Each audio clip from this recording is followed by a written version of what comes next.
చేయలేని వాడివి నువ్వు. కానీ తన సొంత సత్తాతో 151 మంది ఎమ్మెల్యేలను గెలిపించుకున్న మొనగాడు జగనన్న. Both are not same.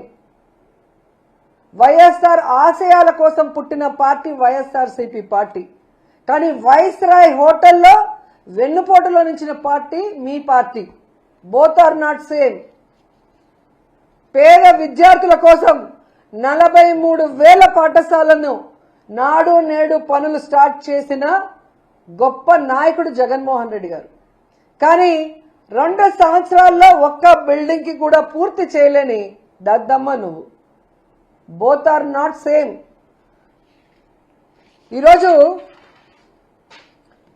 CM అయిన 3 నెలల్లోనే 130,000 మందికి మెరిట్లో ఉద్యోగాలు, ప్రభుత్వ ఉద్యోగాలు ఇచ్చిన గొప్ప నాయకుడు జగన్మోహన్ రెడ్డి గారు.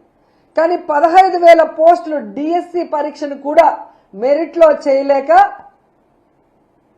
లీకులు చేసి అమ్ముకున్న పనికిమాలిన నాయకుడు నువ్వు. Both are not same.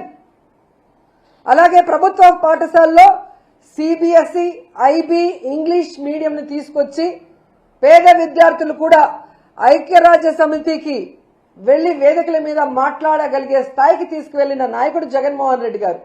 కానీ నువ్వు వచ్చిన వెంటనే సిబిఎస్ఈ, ఐబీ, అలాగే ఇంగ్లీష్ మీడియంని, ట్యాబుల్ని అన్ని తీసేసి కనీసం ఆ పేద విద్యార్థులకు మంచి తిండి కూడా పెట్టలేకుండా వాళ్ళ చావులకు కారణమవుతున్న వ్యక్తి.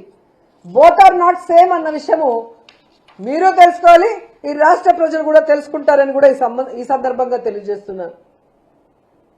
అండ్ ఫైనల్ గా ఈరోజు మహానాడు చివరి రోజు.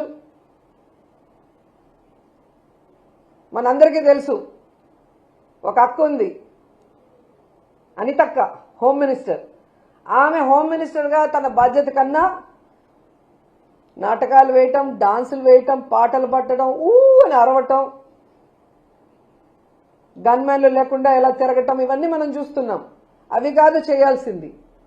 మళ్ళీ మీరు చేయలేదా అని నా గురించి మాట్లాడటం. నేను టూరిస్ట్ మినిస్టర్, కల్చరల్ మినిస్టర్గా ఉన్నాను కాబట్టి నా మినిస్ట్రీకి అవి కరెక్ట్ కాబట్టి మేము చేస్తాం. మీరు హోంమంత్రి అంటే మహిళలకు రక్షణ కల్పించాలి.